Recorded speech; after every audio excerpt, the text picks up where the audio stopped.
Gunz the Duel, the greatest free-to-play game ever created. This is a story about a game like no other. A game so unique and addictive that it's still enjoyed daily in its original form over 15 years after its original release. A game with flaws so profound that out of its mangled code arose one of the greatest, most competitive and skilled communities of all time. It also represents a chapter in my story and serves as a powerful example of how the twists and turns of life can set us on paths we could never have foreseen or anticipated. Welcome to the greatest free-to-play game of all time, Gunz the Duel. Introduction. If, like me, you were born in the early 90s, you'll remember the obsessive search for quality free-to-play PC games. There was no Steam back then, and niche titles like Gunz had hardly any presence outside of their dedicated forums or web pages. Free-to-play titles with good gameplay and low enough graphics to run on the vast majority of PCs were highly sought after, so it's no surprise that Gunz enjoyed a huge player base of loyal fans. Fuck. Will there ever be a game like this again? At its core, Gunz is a Korean anime-style, fast-paced, third-person action shooter that merged gunplay, everything from pistols to rocket launchers, with swordplay and movement mechanics such as anime-style dashing, Max Payne-style tumbling, and Matrix-inspired running along walls. You can also block bullets. Ding, ding, ding, ding, ding. Soon after release, Korean players discovered that almost every animation could be cancelled. Instead of bouncing off a wall into a neat predictable arc, you could cancel the animation with a slash and follow up with another action immediately. This is why all the animations you will see in this video look broken, because you are only seeing portions of each action performed. The exploration of what animation states can be cancelled and when they can be cancelled and into which other animations is what led to the discovery and development of more advanced techniques and combos, and this is also seen in fighting games like Street Fighter, where moves such as Ryu's down forward can be cancelled into a fireball. Soon this was expanded into a huge list of moves with cool names, including but not limited to swap shot, slash shot, reload shot, half step, insta fall, juggle, butterfly, double and triple butterfly, reload half step, gear tap, flash step, wind step, void step, rin step, all of which flow together, seamlessly combining the benefits of each action performed but without the associated animation. For example, take the fairly entry-level technique reload slash shot. Here it is broken down. Jump, dash, slash, switch, fire, reload, switch, jump, dash, slash, fire, reload, switch. Or this move, the butterfly, where you jump, dash, slash, and block. Both of these techniques combine dashing, attacking, and defending into a single move, turning the wielder into a fast-moving and very deadly wrecking ball. Without going into too much detail, as that would literally take all day, this Korean style, or K-style, is the sole reason for everything that followed. Whenever you saw someone move into your direction so gracefully like this, you knew you were fucked. It shattered the intended skill ceiling and introduced a depth to the gameplay unrivaled by any game before or since. If you want an explanation of some of these terms, just head to the glossary section of the original 2005 Gunz Factor webpage. Here you can also learn about D-style and E-style. The E is for Europe and basically just means playing the game as intended. Pretty newbie if you ask me. Years of innovation and experimentation yielded techniques that required extreme levels of dedication and skill to master. But at the same time, even just mastering a few of the more basic moves and combos was enough to become relatively competitive. Except D-stylers, they're never competitive, you can just shoot them and they just die. Why D-style is a joke. Here was an endless ocean of possibility, with many students of the game training obsessively to learn new ways to style on their opponents. For example, the fastest way to kill a stunned player is to point blank or PB them with shotguns, but there are many other much cooler ways to get that kill, and if you didn't master at least a few of these, then you were not a true K-styler. Simply shooting someone dead, whilst efficient, showed a tragic lack of finesse. If you really want to prove how much of a Chad you are, just find a quiet spot and do some Tai Chi. Eventually your sword will get this cool lens flare look. Then you just apply this cool lens flare to the nearest enemy. At this point you could shoot them. You have time, but it's far more entertaining to flip them up in the air, whack out your belt-fed automatic light machine gun and introduce them to powered flight. This and its variations is known as an insta-kill, as when properly executed there is no escaping death. I don't know what coding horror led to this outcome, but I'm just so glad it exists. When you get really good, you can drop health packs mid insta-kill to really shit on your enemies. Oh, I'm sorry. I didn't see you there. Yeah, have a plaster. Stab. All of the above makes it seem like the barriers to entry were brutally high, but in truth, even the fastest and flashiest players could be beaten with nothing but good aim, and in this sense, the end result was an intricate and extensive game of rock, paper, scissors, where everything had a weakness, everything had a counter, and even just mastering a few basic techniques would give you a fighting chance of success. In order to truly become a master, however, one must cultivate an almost encyclopedic recall of techniques and situation-specific knowledge knowledge. How to counter annoying flip jugglers. There's a lot of unintentional similarities with other genres here too. For example, the frame data of fighting games, where knowing how long a particular action takes is necessary to knowing what actions can be taken in response, and what actions can be punished or baited. Gunz is the truest possible example of emergent gameplay, when complex situations emerge from the interaction of relatively simple game mechanics. Some more recent examples of emergent gameplay include the advanced movement tech in Apex Legends, such as tap, strafe, redirect, punch boost, and super glide, and also the bunny hopping, boosting, run boosting, and wall strafing that you can find in CSGO. If other games have succeeded for the same reasons, it's usually an addition to the gameplay rather than a total overhaul, a profound miracle of game design. I don't think it's dramatic to say that this outcome was miraculous. The goal of good game development is to eliminate bugs and exploits, and whilst a great game will encourage creativity, the boundaries of that creativity tend to be confined by its creator's vision. This is why speedruns are so fascinating. They subvert those boundaries, and like the cancelled animations in Gunz, speedruns add depth, skill, and creativity to those otherwise prescriptive playthroughs. Just like tool-assisted speedruns, it's also possible to use third-party macro software to achieve combos in Gunz far beyond anything a human would be capable of. This clip demonstrates possibly the most difficult move I've ever seen in Gunz. With my bindings, I think the inputs would be all in 2 seconds. That's 540 actions per minute, or 9 button presses every second, which actually is on par with top tier StarCraft. The difference here being that each button press needs to be perfectly timed in relation to each other, instead of stupid pointless clicking for no reason. If nothing else, this goes to show the limitless potential of this system. Learning this, or many of the other stupidly difficult techniques, would, of course, be a massive waste of time on a practical level, but it is at least a pretty good flex. Some streamers even include a counter that tracks their actions per minute to show off their uber micro. This is what makes Gunz so highly unusual. In their failed attempt at intentional design, they unintentionally created a set of tools for the player base to build their own video game essentially. In what way do you caress your keyboard? Not only was the competitive integrity and even playing field preserved, at least for those willing to learn, but those exploits were fully and passionately embraced by the player base. It reminds me a lot of the infinite monkey theorem, where a chimp hitting keys at random on a typewriter for an infinite amount of time will eventually type any given text, or code any given game for that matter. During the early 2000s, an almost uncountable number of obscure, low-effort, free-to-play games were created, the vast majority of which have rightly been buried and forgotten never to be played again. For all intents and purposes, Gunz should have been buried alongside them, but thanks to an almost Darwinian meritocracy where the best ideas survive,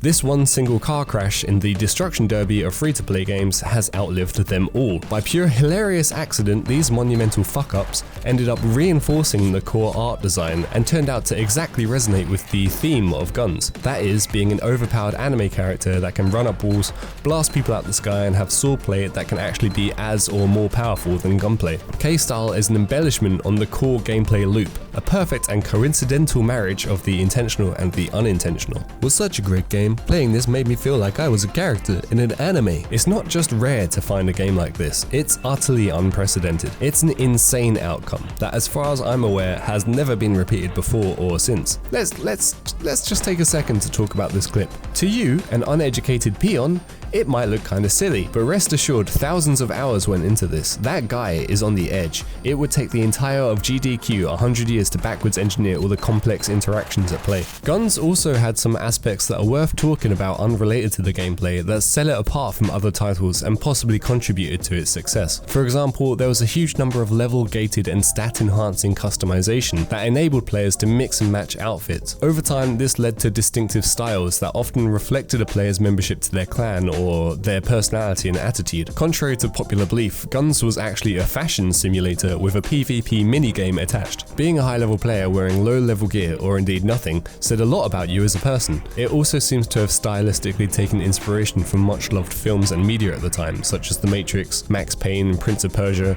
Crouching Tiger, Hidden Dragon, and even, judging by this map, Lord of the Rings, strangely enough. As Picasso once said, good artists copy, but great artists... The storyline of the game has very little impact, if any, on the actual game itself, but there is a story there, one that informs quite a lot of the cosmetics, maps, and more magical elements of Gunz, such as talismans and questing. Yep, that's right, there's an extensive PvE element to Gunz, with bosses and a wide variety of enemies of various types and races. Did I forget to mention that? The plot feels very anime and has a lot of steampunk elements similar to shows like Full Metal Alchemist or Arcane. PvE was actually kind of fun if you were into that sort of thing, and rewarded players with unique items. In this early age of the internet, the only point of regular contact and communication between the player base were the illustrious and legendary Gunz Factor forums. This was the focal point of the 60,000 strong community and the main distribution hub for information and guides about the game. A lot of this information was imported from Korean players, and given that there were no tools for translation back then, this gave certain individuals an almost mythical status. Who is your Gunz hero? iGunz Hall of Fame. New discoveries were also often named after or associated with specific players,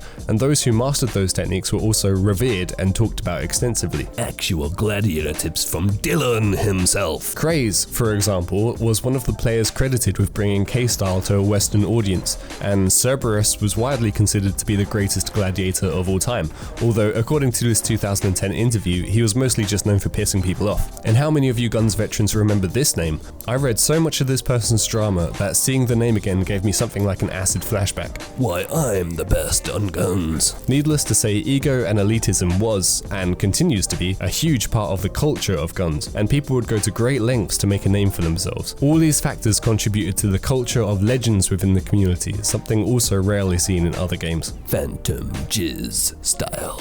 Somewhere around July 2016, the Gunz Factor forums were replaced with a single message on a white screen. I won't pretend to understand whatever drama went down, but this post does speak to the toxicity that plagued Gunz since the very start. So like, when do you think Gunz died? The ladder. Again, this has been talked about already by other channels, but underpinning all of this was a clan battle system so brutal and uncompromising that merely securing a place on one of the top teams, such as Sparta or Magicians, was an immense feat, clearly defining you as one of the greatest gamers of all time. Again, I'm not being dramatic here. Gunz has the highest actions per minute of any video game ever. I think, I don't know, I'm just guessing, but anyway, it's a lot. It's enough to get severe carpal tunnel. Talk to any Gunz veteran and they'll tell you how fucked up their wrists are. Developing RSI, my wrist. Being one of the best in competitive ranking also meant being one of the most technical and physically gifted keyboard users of all time. And this isn't even mentioning the flicking aim required, greatly surpassing the requirements of any traditional first or third person shooter. Unlike a lot of other competitive esports, the skill levels here were extremely granular. Amongst the best and worst players alike, a small difference of skill could be clearly and consistently seen in the results of a 1v1 duel. So battles for the top spots, or even just a decent place on the ladder, were bitterly fought and hard earned. No RNG, no luck, only pure ability. The age of the private server. Now we are getting towards the end of this deep dive. It's time to talk about the current state of Gunz and those selfless heroes that are working every day to keep the game alive. Is this game still alive? Where can we play again? Well, I got news for you, buddy. Following the death of the official servers and the leaking of the source code, numerous privately hosted servers popped up to fill the void left behind by the game's discontinuation. Many of these projects have come and gone over the years, but in 2022, it seems Freestyle Gunz and iGunz have emerged as the most stable, reliable, and enjoyable manifestations of the original release. I just want to restate, the fact that people are still playing this daily on private servers is insane! Gunz came out at the same time as Vice City and Harry Potter Chamber of Secrets. That game slaps, by the way. I challenge anyone to find another F2P PvP game from 2002 that still has an active player base. In my opinion, iGunz strikes the perfect balance of preserving the original release whilst making vast and profound improvements that raise the experience and competitive equity to levels never enjoyed before in the game's history. Imagine an esport of this. As with most multiplayer games, latency was an unavoidable issue and forced users to lead their shots with wildly unpredictable results. Fighting a player with 100 ping meant firing 1 to 2 bodies ahead of their current position, which in a game like Gunz with its rapid and unpredictable movement was incredibly tough and a skill in its own right. This is no longer an issue as those servers have implemented anti-lead into their code, totally eliminating the need to lead shots and greatly enhancing the enjoyability of the fast PvP action. In its current state, Gunz has all the features, depth, and skill cap to be a major esport. I was in a team deathmatch recently with a developer. His teammates left, so for one round only, it was 4 average plebs versus a literal god. It was like fighting data. He took the entire round time to systematically isolate and destroy each of us one at a time. There was nothing we could do. It was the hypest thing I ever saw, man. I actually felt happy for him after. If you ask anyone still playing on one of these servers, they will tell you the one big downside and the caveat to all of this is the tiny player count. It's rare to see more than 50 people online, but as previously mentioned, every once in a while videos of this game will go viral, bringing a massive surge of new players. If this video does well, then hopefully it will have the same effect. You can actually help by sharing it with your friends and old Gunz friends from back in the day. There are two arguments here. Initially, I thought the low player count was due to the game suffering from its own success, with 90% of the player base being old generation crusty veterans. It seemed to me that the best were fighting the best, and in turn pushing the skill ceiling even higher still. There is no question that to an extent, this has created an extremely hostile environment for anyone new to Gunz, or indeed K-style. This, thankfully, isn't always the case, but depending on the room, only the toughest and most dedicated players have any chance of success, and it's common to see new players getting absolutely pasted every time they respawn. 5 kills and over 30 deaths is a common sight even for those who have been seriously trying to improve for days on end. Even with my decent historical experience and years of sweaty tryharding, joining a team deathmatch is a lost cause, and I can't even make a dent before getting obliterated by what feels like the top 10% of the entire historical player base. The average skill level is out of this world, and far higher than it was in any of the lobbies in the old school official Gunz servers. Despite all of this, there is a surprising number of new people signing up, many of which have pushed through the steep learning curve to become expert K-stylers. Needless to say, this bodes well for the game in the community. I think there's a strangely positive outcome here. Seeing the same names online every day gives it an amazing communal feel and encourages friendships and engagement far beyond what you'd normally find in online PvP. Whilst streaming recently, one of the devs came into my stream and started commenting. Such a small daily player count creates an intensely personal feeling, which reminds me a lot of the old internet, and in doing so recreates the same magic feeling that most communities enjoy towards the start of a new phenomenon. Anyone can talk directly to the biggest names in this community and will most likely receive a humble and engaged response. You fucking pooped on.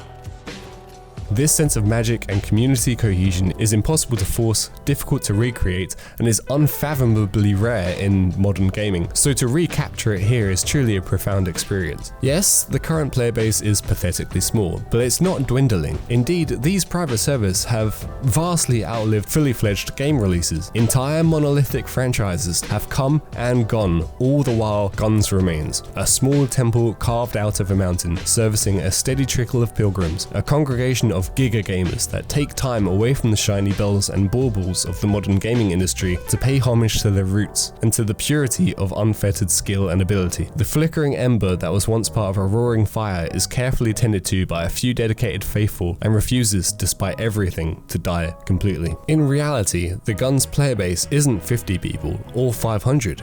It's over 50,000, a sleeping army of individuals, absolutely all of which would feel a strong sense of nostalgia and be reawoken to its unique and unparalleled merits. There may only be a small amount of that army actually taking part at any one time, but as some move on, others return, and as long as the private servers are maintained, I truly believe that there will be an ongoing and passionate number logging back in to fight at any time of day, perpetuating a battle that has already raged for over 15 years. Gunz.MOV. Now we come to my favourite part of the video. The reason this weird game means so much to me in particular. I won't lie, I was and still am pretty damn bad at this game, but it's still fun to play and I'm good enough not to get completely stomped. But by far, my highest point back in the day was when the distributor of Gunz ran a number of video editing competitions that embraced and encouraged the creative side of its community. As far as I can remember, the prizes for these competitions weren't anything impressive, just in-game premium items and currency. But that didn't diminish the quality of the videos submitted. I mean, check out this masterpiece. It's like a showcase for Windows Movie Maker.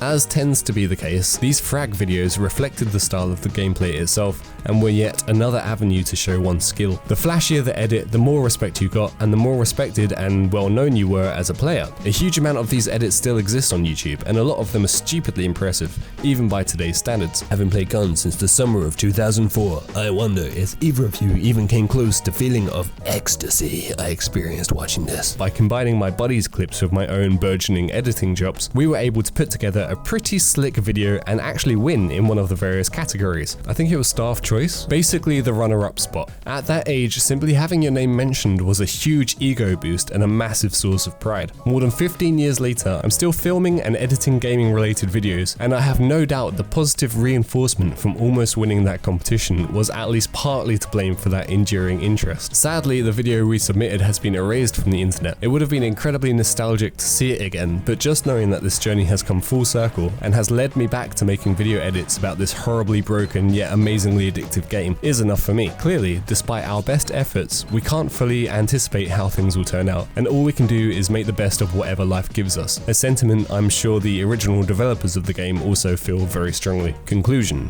when I say Gunz is the greatest game of all time, I do not mean it in the conventional sense. Clearly, from many perspectives, there are uncountable games that are greater, but when you consider its utterly unique reasons for success, its miraculous rise to popularity, the contributions by the community, the legends that were created, and the competitive and tribal aspects, all of the above places it firmly into the annals of history as something magical that can never be repeated or compared against. And in that sense, Gunz truly is the greatest free-to-play game of all time.